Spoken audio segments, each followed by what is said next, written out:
de partager cette soirée avec vous. C'est pas simplement des mots, vous savez, on a pour habitude de dire des mots, on appelle ça des formules de politesse. C'est pas simplement une formule de politesse, c'est mon cœur qui vous parle. Je suis heureux d'être là avec vous. Communion fraternelle, je le dis souvent, je ne suis pas venu ici simplement pour prêcher, parce que les prêcheurs, il y en a plein, les hommes de la parole, il y en a plein. Je suis venu aussi en priorité pour la communion fraternelle. Amen. Pour le partage ensemble. Amen. Amen. Il ne s'agit pas de prêcher une vie chrétienne. Il ne s'agit pas de prêcher des messages. Je le disais avec Tony tout à l'heure en route. Mais il faut que ce soit une réalité dans notre vie. Amen. Il faut que ce soit quelque chose que l'on vive. Une relation réelle avec le Seigneur. Alors qu'une relation réelle avec Dieu ne peut pas se dissocier d'une relation avec les frères. On ne peut pas dire être en relation avec Dieu, être en communion avec Dieu, être un homme béni, une femme bénie, si on n'a pas de communion avec nos frères. La Sainte Seine est le lien de communion, frères et sœurs. Tout le dimanche, nous pratiquons le repas du souvenir de Jésus, de sa mort et de sa résurrection. Nous célébrons ça. Nous le célébrons en prenant le vin et en disant, comme la Bible nous dit, prenez ceci est mon sang qui est répandu pour le pardon des péchés. Mais ça, c'est pas collectif, c'est individuel, c'est pour chaque personne. C'est personnel, ça. Parce que le pardon des péchés, c'est pas collectif, hein. C'est un après l'autre. Et puis après, il dit, prenez ce pain, ceci est mon corps, qui est rompu pour vous. Faites ceci en mémoire de moi. Qu'est-ce que c'est le pain? Qu'est-ce que c'est le corps? Le corps, c'est l'Église. Et chaque morceau de pain, ce sont des chrétiens et des chrétiennes, le lien de communion de l'Église. Et on ne peut pas se prétendre être en communion avec Dieu si on est en guerre ensemble. Vous comprenez bien, ça ne va pas. La Bible dit, laisse-la ton offrande. Réconcilie avec ton frère, avec ta sœur. Puis apporte ton offrande devant Dieu. C'est la priorité. Alors je suis heureux d'être là ce soir pour partager ce moment de communion. Je remercie les responsables, Frère Galvou, ainsi qu'Abraham, tous les responsables d'église, excusez-moi. Je ne vais pas oublier les noms, je remercie les anciens d'être présents, tous nos copains qui sont là, tous les frères pasteurs. Merci d'être venus pour partager ensemble un conseil de la parole de Dieu. Personnellement, je n'ai pas tellement de conseils à vous donner, mais je veux me servir de la Bible. Je veux me servir de la parole. Alors, je ne vous cache pas que ce soir, j'étais divisé entre deux messages. Je ne sais pas si ça vous arrive, les pasteurs, mais j'étais sur ma chaise et puis j'avais deux directions dans ma tête. Et puis, j'ai dit à un moment donné, il faut peut-être faire un choix. Alors, j'en ai fait un. J'espère que c'est le bon. Je ne sais pas, on verra bien. La grâce de Dieu. C'est pas le semeur qui bénit, mais c'est la semence qui bénit. Vous comprenez, hein? Et à chaque fois qu'on parle de la parole du Seigneur, chaque fois qu'on parle de la Bible, il y a certainement, c'est une certitude, un mot, un grain de semence pour celui et celle qui écoutent la parole du Seigneur. Alors je vais rentrer avec vous avant de rentrer dans le programme. Je vous demande en premier si vous voulez bien prier le Seigneur. Gloire à Dieu, gloire au Seigneur. Je vais essayer dans les quelques minutes qui m'est donné, de partager avec vous une réflexion qui m'est venue il y a quelques temps derrière. Et puis, je ne sais pas si ça vous arrive, mais je pense qu'à vous aussi, bien sûr, parce que vous êtes aussi inspiré du Seigneur. Des fois, dans la nuit, ça m'arrive. Je ne suis pas, alors excusez-moi, je ne veux pas paraître pour un que je ne suis pas, mais ça m'arrive que des fois, dans la nuit, se réveille et on pense aux choses de Dieu. Puis des fois, il y a même des messages qu'on reçoit dans la nuit. Des fois, je me réveille, je suis en train de prêcher. Puis je me suis réveillé, puis je pensais à cela. C'est pas une révélation, c'est pas un songe, c'est mon esprit, mais la Bible dit que votre cœur, vous trouvez en vous, dans votre cœur, des chemins tout tracés. Lorsque vous appartenez à Dieu, il il y a une vie de Dieu qui se manifeste en vous, elle se manifeste, et la Bible dit, en donne le temps à ses enfants pendant leur sommeil. Donc Dieu nous donne aussi. Et puis je pensais à la relation que l'on peut avoir avec Dieu, la manière de connaître Dieu, de vivre sous l'onction de Dieu, sous la véritable, et pas une onction que l'on fabrique. Et c'est ce que la Bible nous parle. Et puis de vivre avec une connaissance de Jésus. Alors je ne parle pas ici d'une connaissance intellectuelle. Je ne parle pas d'une connaissance de cerveau.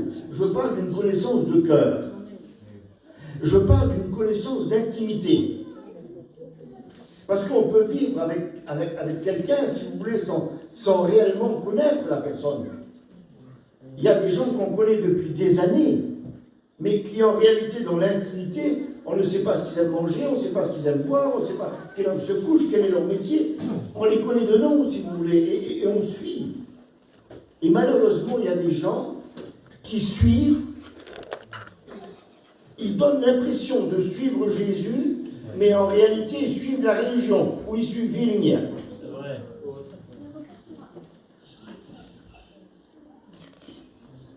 Il y a des gens qui croient que le fait d'appartenir à un mouvement va leur ouvrir les portes du ciel. Il y a certaines personnes qui croient, parce qu'ils vivent dans une famille chrétienne, le ciel leur est ouvert. Mais laissez-moi vous dire, frères et sœurs et amis, ce soir, la relation que l'on doit avoir avec Dieu n'est pas une relation de meute, excusez-moi du mot, mais c'est une relation personnelle, intime, individuelle avec Dieu. Et ce n'est pas le fait de connaître l'église de Montébéron, ou je ne sais pas les autres églises et d'autres noms, excusez-moi, qui va faire de nous des sauvés, qui va faire de nous des réels enfants de Dieu. On a tendance à oublier aujourd'hui, alors on s'accroche, si vous voulez, excusez-moi, mais on s'accroche à certains pasteurs, à certains ministères. Je faisais la réunion hier soir à Marseille pour l'inauguration de l'église du frère Romain. Et je lui rappelais, enfin, je rappelais ça, pas à lui personnellement, mais à l'église, bien sûr, que l'église, la véritable église de Jésus-Christ, c'est Jésus qui a dit ce mot, je bâtirai mon église. Ça veut dire que c'est lui, il en est le fondateur, il en est la pierre angulaire de la Bible. Et pour faire partie de cette église-là, il ne s'agit pas de rentrer dans un local, aussi beau soit-il. Il ne faut pas rentrer dans un local. Il faut que Jésus entre dans notre cœur. Amen. Et ça, c'est toute la différence, frères et sœurs. Vous savez, je ne sais pas, peut-être les plus anciens se rappellent, quand il y a eu la guerre, avec Saddam Hussein à l'époque, on disait que c'était le plus grand évangéliste. Parce qu'en quelques jours, il avait rempli toutes les assemblées. Tout le monde voyait la fin du monde. Alors que les gens venaient à l'église, des gens qu'on n'avait jamais vus, ils étaient assis là dans la salle, ils pensaient que les murs allaient les protéger. Et les murs de l'église ne vont pas te protéger. Jamais. Parce que lorsque tu vas sortir de l'église, lorsque les membres vont sortir de l'église, ben Jésus va partir aussi, il va partir avec chaque famille dans la maison. Le local va rester vide, ça va rester des murs. La protection n'est pas dans les murs. La protection elle est au Christ. C'est en celui et celle qui a donné leur cœur au Seigneur. Peut-être que ce soir, tu n'as pas encore fait cette démarche, mais il faudrait que tu fasses cette démarche de connaître Dieu. Alors, comme je vous le dis, je ne parle pas d'une connaissance de nom, je parle d'une intimité avec le Seigneur. J'ai noté quelques mots il y a quelques temps de cela, c'était le soir. J'étais réveillé, c'était dans la nuit, alors des fois je prends des bouts de papier, j'écris en pleine nuit, même sans lumière, et puis je me suis aperçu que j'arrive à me relire, alors c'était bien comme ça. Des fois je ne veux pas la réveiller, alors. Et puis c'est simple ce que je vais vous dire ce soir. Je n'ai pas une nature très compliquée, je ne sais pas. Mais je vais vous dire ce qui est écrit. C'est avec l'écriture, ça nous suffit largement, frères et sœurs. N'essayons pas d'aller plus loin que ce qui est écrit, n'essayons pas d'arranger, de faire parler la Bible, mais laissons la parole de Dieu nous parler. j'ai marqué ça. Les leçons de la vie vous font reconnaître la grâce de Dieu. Les leçons de la vie. Toutes les leçons que l'on a dans la vie, tout ce que l'on reçoit, tout ce que l'on passe. Je disais à Tony lorsque l'on venait en route, les années nous apprennent beaucoup de choses aussi. Parler de notre jeunesse, moi j'étais fougueux, je courais partout, je voulais prêcher partout, je voulais faire partout. Ouais. J'avais 20 ans, alors ça courait dans tous les sens. Hein. Et puis après, on regarde un petit peu, là où on a fait bien, là où on a fait mal. Parce que nos erreurs nous servent aussi à évoluer. Hein. Nos erreurs nous servent à nous rectifier. Ne voyez pas l'épreuve des fois qui arrive dans votre vie comme une malédiction. L'épreuve nous apprend des fois à mieux connaître Dieu. Et à mieux se rectifier. Mais vous savez, il y a des gens qui disent Dieu nous a mis à l'épreuve pour voir ce qu'on vaut, ce qu'on est capable. Mais laissez-moi vous dire que Dieu n'a pas besoin de nous mettre à l'épreuve pour savoir ce qu'on vaut. Hein. Mais l'épreuve nous montre à nous-mêmes ce que nous on vaut. C'est nous qu'on réalise dans l'épreuve qu'est-ce qu'on vaut. Hein. Parce que Dieu le sait, Dieu connaît nos capacités à chacun. Pour connaître Dieu. Dieu, et c'est le roi David qui va dire à son fils cela. C'était un moment crucial pour lui. Il avait travaillé toute sa vie, David, depuis sa jeunesse. C'était l'homme de l'onction qu'on appelait. Hein. C'était l'homme qui avait reçu, et on en fera allusion tout à l'heure, justement, dans cette lignée, si vous voulez, de réflexion. C'était l'homme qui avait été oint par le prophète. Et on avait versé sur sa tête une corne d'huile. Vous allez voir l'importance tout à l'heure lorsqu'il est parlé de l'huile. C'était le garçon qui avait connu Dieu depuis sa jeunesse. Il jouait de la harpe, il disait un mot et les mauvais esprits se dispersaient. C'était l'homme selon le cœur de Dieu. Mais il avait vécu toute sa vie avec une vie de guerrier, une vie d'homme de guerre. Ça avait été un homme avec un parcours, si vous voulez, un peu chaotique dans sa vie, David. Il avait aussi eu des fautes, des manquements. C'était la vie d'un homme, David. Puis le moment était venu où il fallait construire la maison de Dieu, il fallait construire le temple. Et puis Dieu s'adresse à David. Il dit, voilà David, on va construire une maison, un temple. Mais il dit, c'est pas toi David qui va le faire.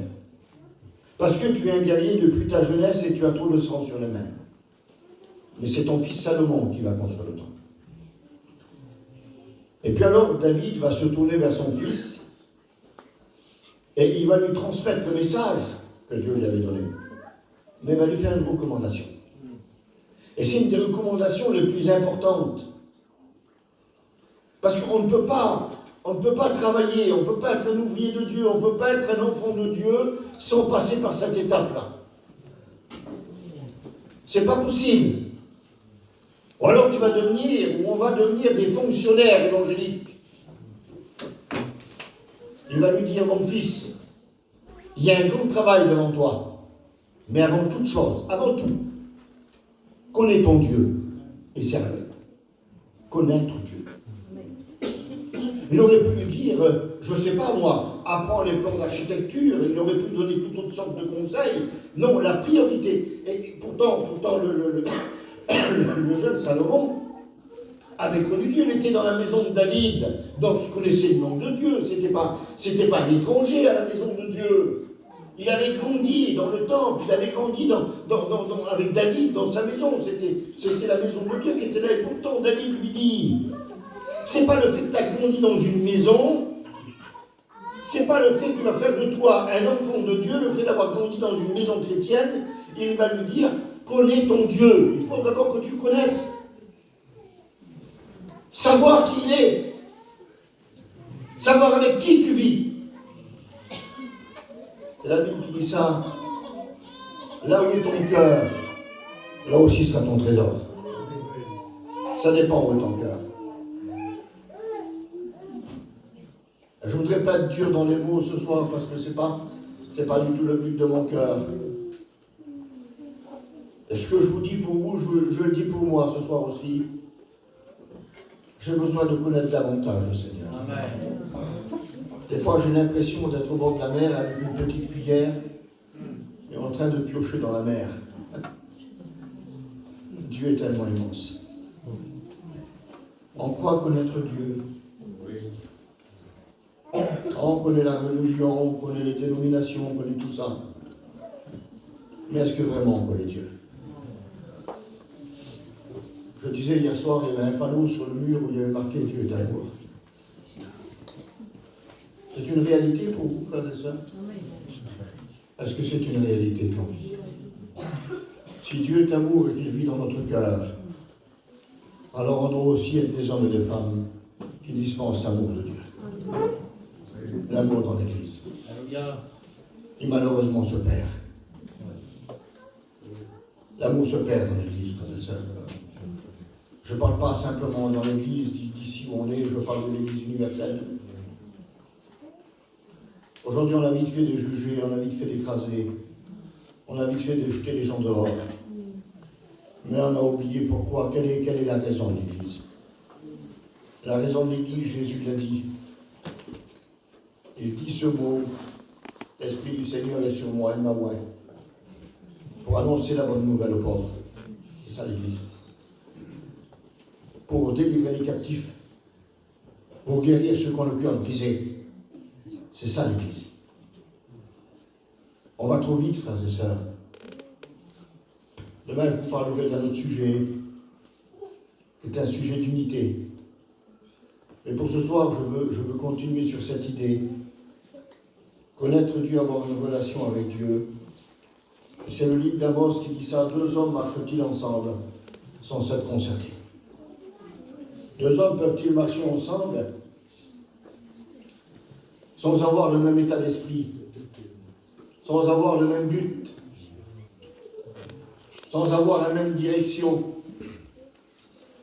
On ne peut pas.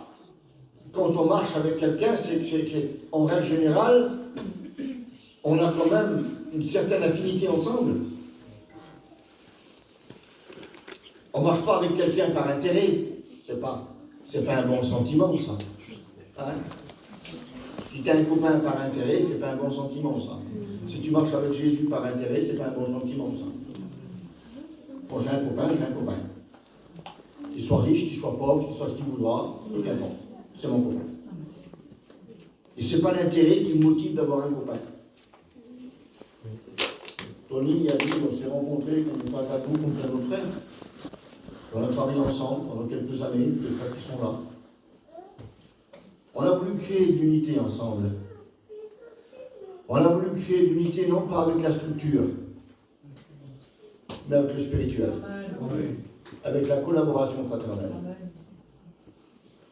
Et c'est une unité qui dure, qui est bien plus solide lorsqu'on marche ensemble avec le même sentiment, avec la même pensée, avec le même but. Alors on peut avoir des idées différentes, ça peut arriver. Il y en a un qui veut la chaise marron et qui avait envie, ben c'est pas grave, on va trouver un compromis, on va mettre une couleur dans le milieu, je sais pas moi. C'est pas grave ça. Mais notre but, notre cœur, si ton cœur est pur, tends-moi la main, dit l'homme de Dieu, et monte avec moi dans mon char. Amen. Marchons ensemble. Si ton cœur est pur. S'il n'y a pas d'arrière-pensée.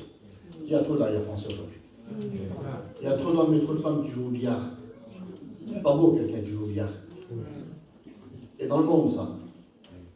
Un homme de Dieu, un chrétien, ne joue pas au billard. Parce que vous savez ce que c'est de jouer au billard, hein? J'étais tout jeune, moi, je jouais. Vous savez, vous tapez dans le monde là-bas, pour aller là-bas, pour revenir taper dans le dos de la boule qui était là. Ah oui. Quand on joue au billard, on prépare des coups d'avance. Un chrétien ne prépare pas de coups d'avance. Un chrétien, c'est un homme, c'est une femme qui est claire. C'est un homme qui est droit. C'est un homme qui sait dire les choses avec vérité. Un véritable chrétien. C'est pas quelqu'un qui fait des entourloups. C'est pas ça, frères et sœurs. C'est un homme droit, c'est un homme clair. J'ai toujours apprécié ce genre de personnage, ce genre d'homme. Ça m'est arrivé dans la région, moi j'ai aussi beaucoup de serviteurs de Dieu. Puis un jour, un homme est venu me trouver, serviteur de Dieu. Il m'a dit, Johnny, c'est vrai? T'as fait ça, t'as fait ça? Je voulais savoir si c'est vrai. Et puis il me l'a dit comme un homme. Là, je lui ai dit, ça me fait plaisir que tu viens me trouver. Parce que ça c'est faux, ça c'est faux, ça c'est faux, parce que tu sais à cause de ça, c'est ça. Bon, il a dit, je suis content. Et moi aussi, j'étais content. Parce que, au lieu d'aller faire courir des ragots partout sur mon dos, ça a été un homme, il est venu me dire en face. C'était clair. Quel honneur, Seigneur Jésus-Christ. Un homme de Dieu, c'est un homme clair. Oui, deux hommes marchent-ils ensemble sans s'être concertés? Je ne marche pas avec n'importe qui, moi. Je ne m'associe pas avec des roulards. J'aime pas les roulards. Excusez-moi du mot. Je vous demande pardon ce soir. J'aime les hommes clairs. Dis-moi ce que tu as à me dire. Un véritable chrétien dit les choses pas pour tuer, parce qu'il veut sauver son frère. Et lorsqu'un frère est dans le travers, ça arrive, hein, parce que personne ne peut dire ici, je sais que vous êtes tous gentils, Seigneur Jésus-Christ, vous êtes des hommes et des femmes terribles ici. Mais personne ne peut se lever et dire, moi, je n'ai jamais transgressé la loi de Dieu, hein. Je n'ai jamais fait un péché, moi. On en a fait que personne n'a vu, hein. Personne ne connaît. Puis il y a des péchés qui se voient, qui peut, comme le roi Saül, vous savez, lorsqu'il avait attaqué la ville, et il a tout été dévoué par interdit, puis il avait gardé quelques brebis, hein, les plus belles. Et là, il a dit, je me les garde pour moi, il les avait mis derrière. Là. Et lorsque le prophète Samuel est venu, le péché, ça fait du bruit. Les moutons, il dit, qu'est-ce que ça fait? Mais j'ai voulu offrir des sacrifices. Mais il dit, le Seigneur, tu n'as pas demandé de sacrifice. Tu as demandé l'obéissance. Il y a des péchés qui se voient et qui remontent. Alors, des fois, ça arrive qu'un frère, une soeur comme pareil. Et puis, je l'ai dit hier soir, je le répète ce soir, on répétera toujours le mot de la Bible, hein, de toute façon. Il est dit, si ton frère a péché, alors j'ai dit cela, et je vous le dis à vous ce soir. Jésus a donné cet enseignement. Il dit, si ton frère ou ta soeur a péché, va, prends un bâton et tape dessus. C'est marqué comme ça? Non, c'est marqué comme ça. Voilà. Je vois que vous connaissez la Bible aussi. Hein. Il dit, va parle-lui. Essaie de le ramener. Et si tu écoutes, tu as gagné, mais si tu n'as pas écouté, prends quelques frères avec toi, retourne vers lui. C'était un soldat qui a mis un genou à terre. Et c'est Biliam qui a dit ça, lorsque Jimmy Swaggart est tombé. Il a dit, je n'aimerais pas le diable à écraser un frère qui a mis un soldat qui a mis un genou à terre. Ne m'associerai pas avec le diable pour écraser quelqu'un qui a mis un genou à terre. Alors avec 2-3 frères, parle-lui. Et si tu n'écoutes pas, mets-le dans toute l'église. Montre-lui que l'église elle aime qu'elle le sauve. C'est ça le sentiment de l'église, frères et sœurs. On marche avec quelqu'un qu'on connaît. Je marche avec Jésus. Vous connaissez ce petit cantique? Pas à pas, sur le petit chemin étroit. Mais je marche avec lui. Et j'ai confiance de marcher avec lui, moi. Vous savez, je marche avec lui depuis. Je me suis baptisé, j'avais 14 ans. Ma première réunion, c'était en 65. Mes parents connuient l'évangile. J'étais un petit enfant, moi. Puis depuis toutes ces années-là, Jésus a toujours été avec nous. Amen. Pas à pas sur le droit chemin. Et bientôt 45 ans. Ben, je suis toujours avec lui et j'espère aller jusqu'au bout. Deux hommes marchent-ils ensemble sans s'être concertés? On ne peut pas marcher avec quelqu'un qu'on ne connaît pas. L'ouvrier qui ne connaît pas son maître. C'est Jimmy qui nous a raconté ça un jour. Il était tout jeune avec Paillon, il a été dans un marchand de ferraille. Alors peut-être vous avez écouté ce témoignage. Il a demandé à voir le patron.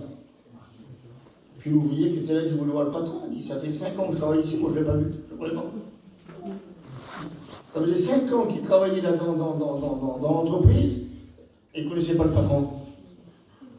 Là, malheureusement, il y a des gens comme ça, frères et sœurs, il y a des années, qui suivent une religion et qui ne connaissent pas Jésus. C'est tellement dommage. Et je vous dis, c'est une vérité. J'ai connu un homme qui fréquentait les églises qui ait fréquenté notre église à l'époque, peut-être pendant 20 ans. Chaque réunion, elle était là. Et un soir, un frère a eu un message de Dieu, et puis il a insisté, il a fait l'appel. C'était poussé par le Seigneur. C'était le dernier moment qu'il fallait qu'il donne son cœur au Seigneur, et puis voilà, ce frère n'a pas bougé.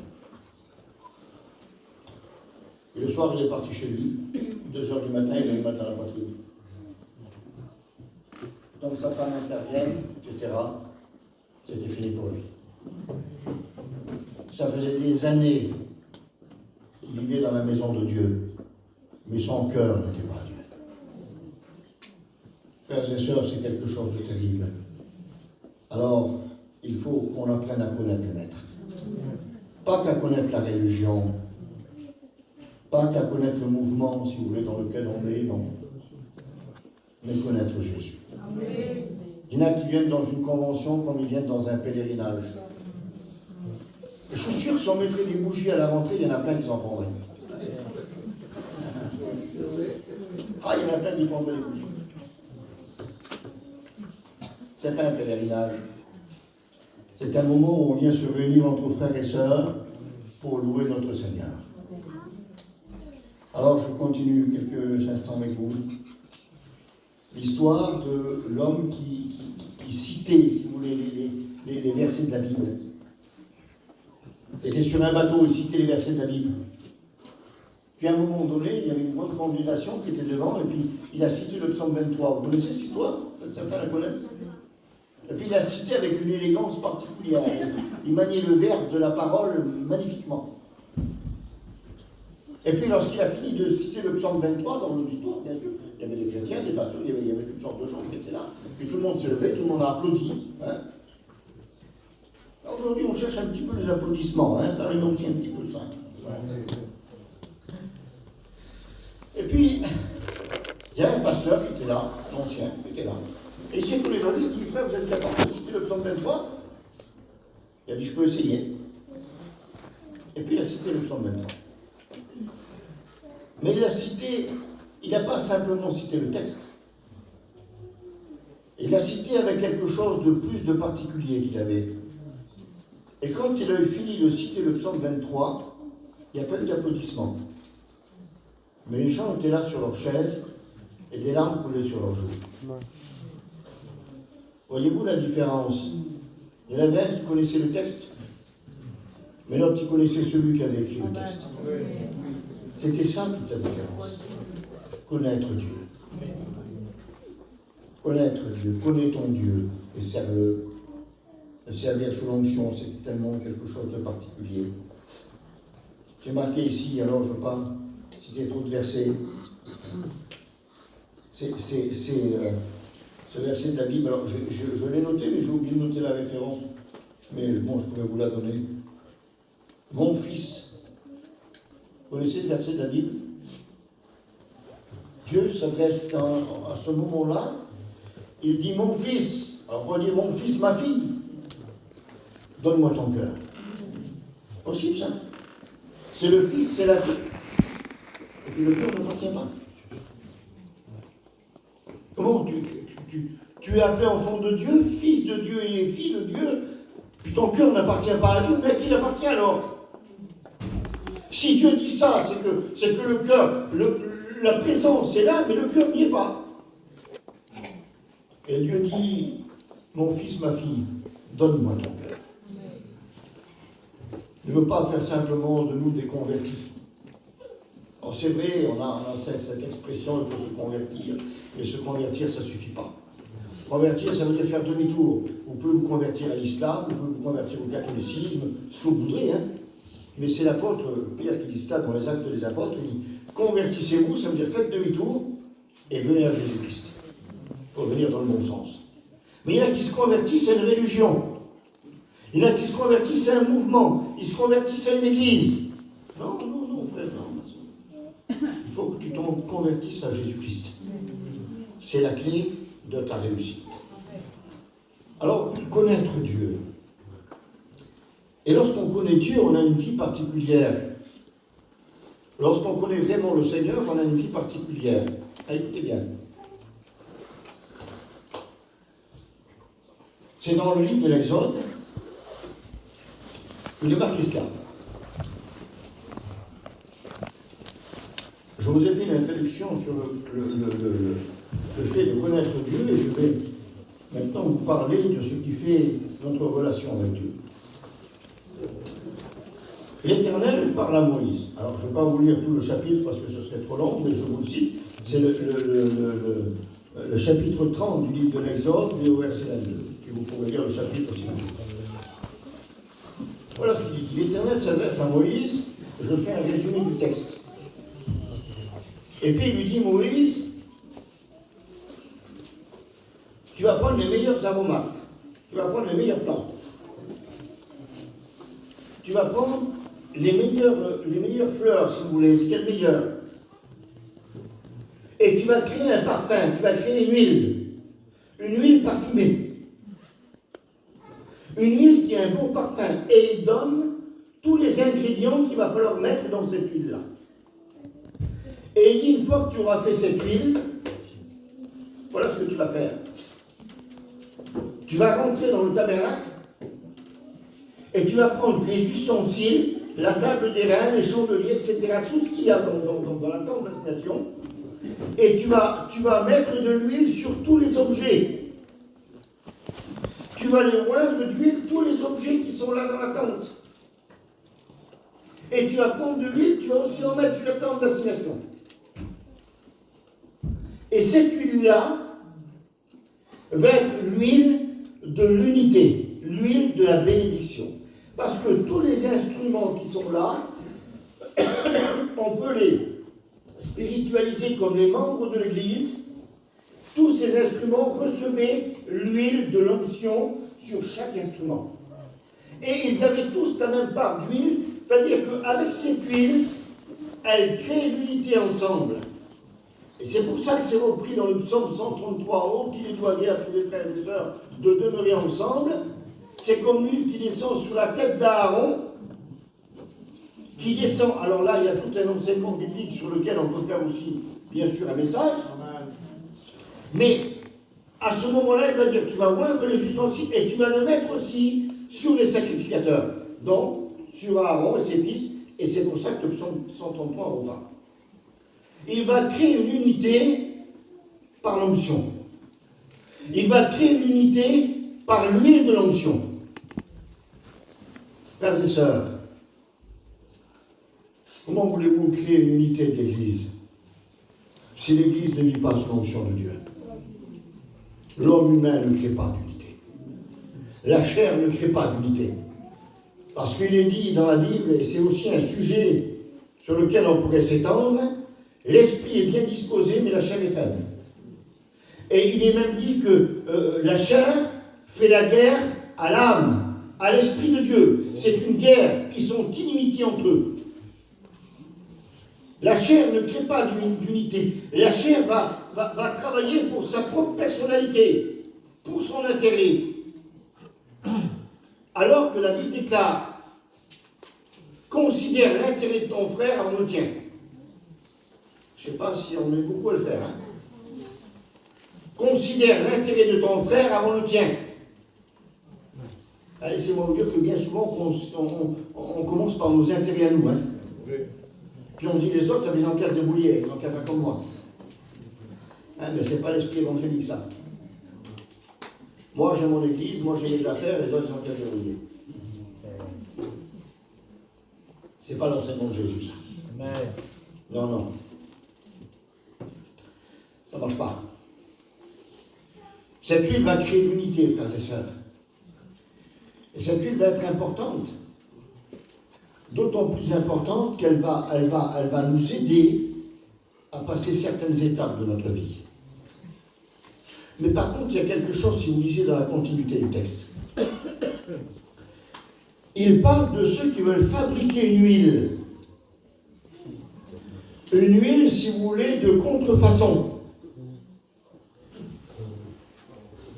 Ils veulent fabriquer une huile qui ressemble à l'huile de l'onction, mais qui n'est pas l'huile de l'onction. C'est une contrefaçon. C'est un parfum contrefait. Vous connaissez ça? Les contrefaçons des parfums. Vous en mettez un petit peu au départ. Maman, comment ça sent bon? 2 minutes après, il n'y a plus rien. Alors que l'huile de Dieu, elle demeure, elle continue, elle se dégage tous les jours, la véritable huile de Dieu. Et qui faites attention, parce qu'il y en a qui vont vouloir fabriquer, si vous voulez, l'onction, ils vont vouloir se fabriquer une image. Qu'est-ce que dit la Bible? Certains ont l'image de la piété. Vous savez ce que c'est la piété? C'est considérer tout. Considérer la sainteté, si vous voulez. Hein. Ils ont l'image de la piété, mais ils renient ceux qui ont fait la force. Leurs actions, leur vie, leur langage, leur façon de faire, leurs actions dans la vie ne correspondent pas avec l'image qu'ils veulent donner. Vous pouvez être le meilleur prêcheur du monde. Faites attention, faisons attention, je me mets dedans aussi moi. Que notre message ne vient pas contredire notre propre vie déjà. On sait prêcher aux autres. Hein. Vous savez, des fois on est très dur avec les autres. Mais on est très adouci avec nous-mêmes, ou avec ceux qui nous entourent. On est très gentil quand ça touche notre petit cercle. Je vous demande pardon ce que je vais dire devant Dieu, je ne veux pas avec ces personnes. J'ai horreur du favoritisme et des petites magouilles entre amis. Je n'ai personne en disant ce que je dis là. Oh Dieu, oui. Je ne peux pas. Je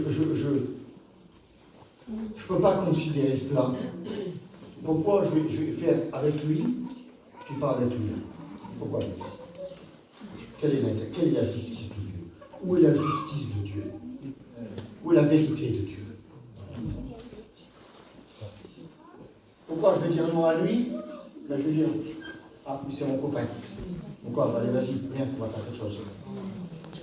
Devant Dieu, c'est bien. Excusez-moi de vous. Un véritable homme de Dieu ne joue pas comme ça. Allez, je vais vous donner un exemple. Ça fait 15 ans que je suis dans la direction. J'ai eu le privilège de travailler avec les plus anciens, j'ai appris avec eux. J'ai mes deux garçons qui servent le Seigneur. Abraham les connaît, les frères aussi. On a été à l'école biblique ensemble. Je reçois les feuilles des étudiants tous les ans dans mes mains. J'aurais pu prendre les feuilles des étudiants et puis dire, voilà mon fils, te donne une feuille et toi te donne une feuille. J'aurais pu le faire. J'ai un garçon qui a attendu 6 ans, l'autre il a attendu 7 ans. Bon Dieu. J'ai dit, vous suivrez le chemin comme les autres. Parce que je ne veux pas avoir à rougir devant les prédicateurs. Vous attendez votre tour comme les autres. Puis ça vous donnera le temps de réfléchir à l'engagement que vous prenez avec Dieu. Ça vous donnera le temps de connaître. Et j'aime pas la justice. Alors j'admets, je dis devant Dieu, je peux faire des fautes, je peux faire des erreurs, des moments où je reste un homme.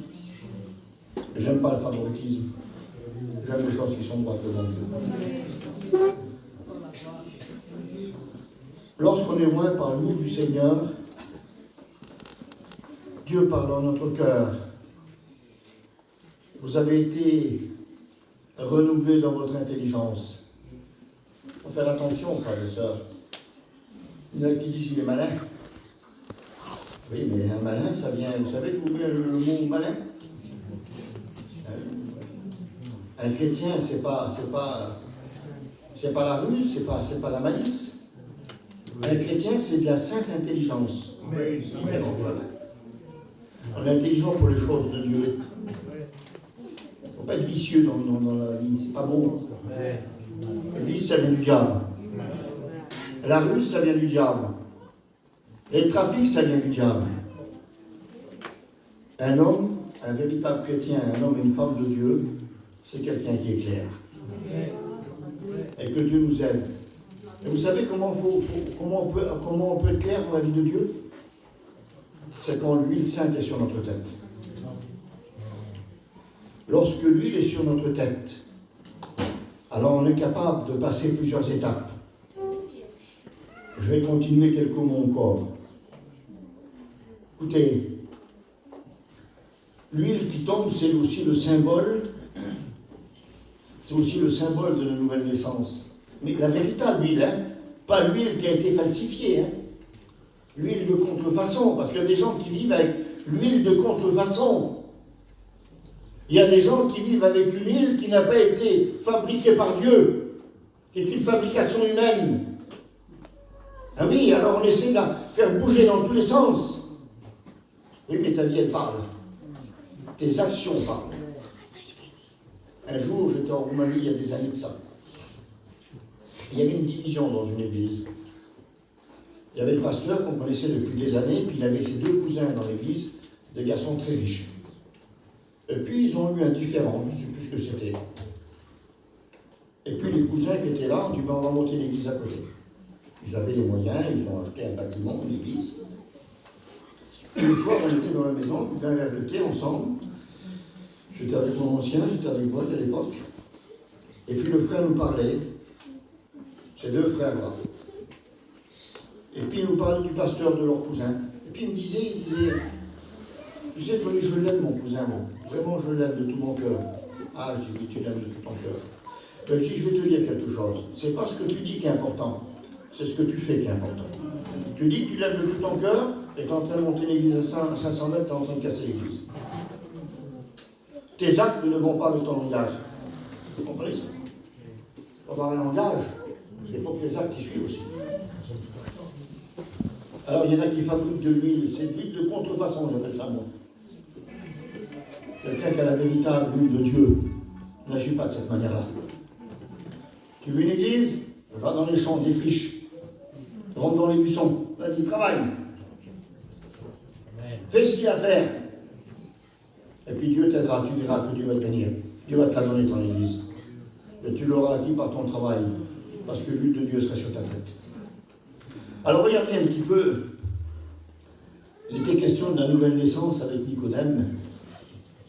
La nouvelle naissance, c'est l'huile de Dieu qui descend sur une personne qui ne connaît pas, qui va transformer sa vie. Alors on devient une nouvelle créature. Toutes choses anciennes sont passées et toutes choses sont devenues nouvelles. Parce que maintenant on est né de nouveau. C'est ça un véritable chrétien. Mais la nouvelle naissance ne se fait pas sans la véritable huile de Dieu, qui est le symbole du Saint-Esprit que vous connaissez bien. Il le dit à Nicodème, il te faut naître d'eau et d'esprit. L'eau, c'est la parole. L'Esprit de Dieu. Il ne dit pas, alors excusez-moi, je fais un lapsus dans ce que je dis. Il ne dit pas à Nicodème, il faut que tu naisses d'eau et d'esprit, parce qu'il sait très bien qu'à ce moment-là, Nicodème ne peut pas naître de nouveau, c'est pas possible. Jésus ne peut pas lui demander à Nicodème de naître de nouveau. Vous savez pourquoi? Parce que la nouvelle naissance se fait que de la mort et de la résurrection du Christ. Et Jésus n'était pas mort encore. Il n'était pas ressuscité. Donc il ne peut pas dire ça à Nicodème. Il a dit, si un homme, ah ça c'est dans l'avenir, donné d'eau et d'esprit, ne peut pas voir ni entrer dans le royaume de Dieu. Ça veut dire après la mort et la résurrection de Jésus. Hein? Donc il ne peut pas dire ça à Nicodème. C'est l'action, l'huile de Dieu qui nous permet de naître de Dieu. Alors, lorsque nous sommes nés de Dieu, nous n'avons plus la même image. On ne marche plus pareil. On ne réfléchit plus pareil. On n'a plus la même attitude. Et écoutez ce que dit le texte des Corinthiens. Pour 2-3 versets, puis je m'arrête. Du même que nous devons porter l'image du terrestre, maintenant nous portons l'image du céleste. C'est plus la même image. Nous avons porté une image d'un homme terrestre, mais maintenant que l'huile de Dieu est tombée sur notre tête, nous portons l'image du céleste. La véritable image d'un chrétien. Dans notre attitude, dans notre comportement, dans notre marche, dans notre langage, dans notre façon d'agir. On n'est plus les mêmes personnes. On n'est plus les mêmes personnes, frères et sœurs. Parce qu'un jour, la corne d'huile s'est versée sur notre tête. Et écoutez, je continue encore quelques versets. Éphésiens chapitre 2, verset 18 nous dit cela. À cause de cela, vous êtes devenus les saints gens de la maison de Dieu. Nous sommes devenus le temple du Saint-Esprit. Vous comprenez ces mots? Nous sommes devenus le temple du Saint-Esprit. Dans notre cœur habite maintenant le Père, le Fils et le Amen. Saint-Esprit. Comment ça? Alors, maintenant, je vais me permettre de faire n'importe quoi. Je vais vivre n'importe comment, je vais dire n'importe quoi. Je ne peux pas, Seigneur. Parce que tu es là dans mon cœur. Une véritable relation avec Dieu, connaître Dieu. On connaît Dieu par l'action de l'huile qui est sur notre tête. Pas de l'huile fabriquée par des hommes. Jean nous dit aussi, je vous dire, j'essaie de faire vite, mais je finis un verset 2, je me dépêche, et puis je finis avec ça. Qu'est-ce qu'il dit? De toute façon, vous habitez pas bien loin pour la majeure partie. Hein. Vous êtes tous dans le quartier. Alors, 1 Jean 2, 27. Regardez, c'est marqué ici. Pour vous, l'onction que vous avez reçue de lui demeure sur vous. Vous n'avez même pas besoin qu'on vous enseigne, mais comme son onction vous enseigne toute chose, qu'elle est véritable et qu'elle n'est point un mensonge. Sa véritable huile de l'onction qui est sur notre tête nous permet, frères et sœurs, de vivre dans la vérité de Dieu. Et puis bon, je ne vais pas vous lire les autres textes, mais simplement vous dire cela. Regardez l'importance de l'onction sur notre tête, de l'huile de Dieu sur notre tête. Lorsque Jésus est rentré dans la maison de Pierre, il lui a fait un reproche. Il lui a dit, je suis rentré dans ta maison et tu n'as même pas versé de l'huile sur ma tête. Ça veut dire que Jésus lui-même demandait à ce que l'huile soit versée sur sa tête. Alors si Jésus en avait besoin, à combien plus forte raison nous en avons besoin aussi. Amen. Que l'huile de Dieu soit sur notre tête. Que son nom soit béni. Écoutez, l'huile de Dieu nous permet de traverser les plus grandes des épreuves. Elle a son utilité, l'huile de Dieu, quand même. Elle nous aide à traverser les moments les plus durs. Je considérais en regardant la vie de Job. Dieu fait les éloges de Job. Il dit, regarde mon serviteur Job, c'est un homme intègre et droit, il est juste. C'est Dieu qui rend témoignage de cet homme. C'est pas rien Dieu qui témoigne d'un homme. Puis Satan le dit, laisse-moi-le un peu entre les mains, tu vas voir. Puis Dieu est sûr de lui. Il dit, vas-y. Je vais te montrer ce que c'est qu'un homme, qu'est-ce que l'onction de Dieu. Je vais te montrer ce que c'est qu'un homme dans l'huile de Dieu sur sa tête. Vas-y, Satan. Puis Satan s'attaque à toute sa famille. Vous connaissez l'histoire de Job. C'est impossible. Je peux pas. Ça me dépasse. Il perd tous ses enfants. Je demande pardon. Des fois, c'est arrivé dans l'assemblée. Et c'est la chose la plus grande au monde qui peut nous arriver. On peut tout perdre dans la vie. Mais perdre un de ses enfants, c'est la plus grande des choses au monde. Et il perd tous ses enfants. Et vous savez ce que va dire cet homme-là? Si vous n'avez pas l'huile de Dieu sur votre tête, c'est impossible de dire ça. Il va dire, l'Éternel a donné, l'Éternel a ôté, et l'Éternel soit béni. Comment voulez-vous dire ça? Pas un homme et une femme est capable de dire ça. Si l'huile de Dieu n'est pas sur sa tête. Il fallait que l'huile de Dieu soit sur sa tête pour dire ça, pour traverser une telle épreuve. Mon frère, ma soeur, si j'aurais peut-être un conseil à te donner ce soir, demande à ce que Dieu verse son huile sur ta tête. Parce que les jours mauvais arrivent. Et je finis avec ça, je ne vais pas vous tenir plus longtemps. On parle d'Abraham. On parle de notre frère Abraham qui est là. Malgré que c'est un homme de Dieu terrible, je connais moi. Je parle du vieux Abraham de la Bible. Alors on parle de l'histoire d'Abraham, je ferme. On parle de l'histoire d'Abraham. Puis c'est tellement simple l'histoire d'Abraham. Hein? C'est simple l'histoire d'Abraham. On l'appelle le père de la foi.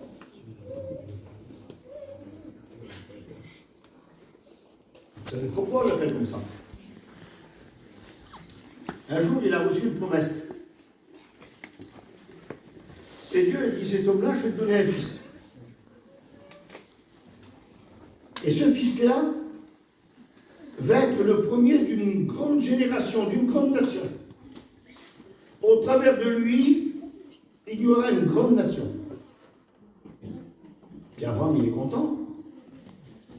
Et puis il dit ça à sa femme. Ils en parlent. Je vois, mais c'était des personnes très âgées, elle avait 97 ans, je crois. Lui, il avait 100 ans. Et puis elle rit, elle sourit.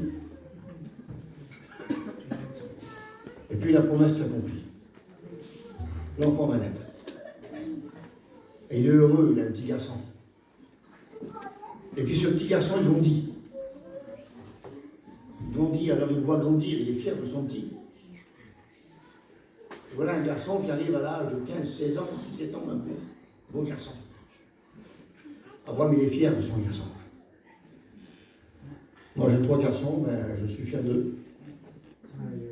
Je vous le dis, je suis fier de mes garçons. Il y en a 2 qui servent le Seigneur et le 3e va y aller aussi. Je n'ai jamais poussé mes garçons à servir Dieu. Hein. Ça a toujours été leur choix personnel. Au contraire, je les ai même découragés au départ. J'en ai fait peur. Et puis, son garçon va être là. Et puis un matin, Abraham, oui Seigneur, viens voir, j'ai quelque chose à te dire. Tu vas prendre ton petit là, le beau garçon là. Tu vas lui mettre un fagot de bois sur le dos. Tu vas prendre ton beau couteau, celui-là qui coupe bien. Tu vas mettre ça dans ta ceinture. Tu vas mettre un fagot de bois sur le dos de ton fils, parce que c'est ça la réalité. Et tu vas aller sur la montagne du Morija là-bas. Abraham commence à comprendre. Ça devait tourner dans la tête. Parce qu'il savait que là-bas, il y avait des sacrifices. Et dit, puis arrivé là-bas, tu vas faire un autel. Tu vas faire un autel en pierre. Tu vas prendre le fagot de bois. Tu vas le mettre dessus. C'est simple, hein? Et puis tu vas prendre ton fils, ton garçon, ton beau garçon, celui-là que tu aimes tant.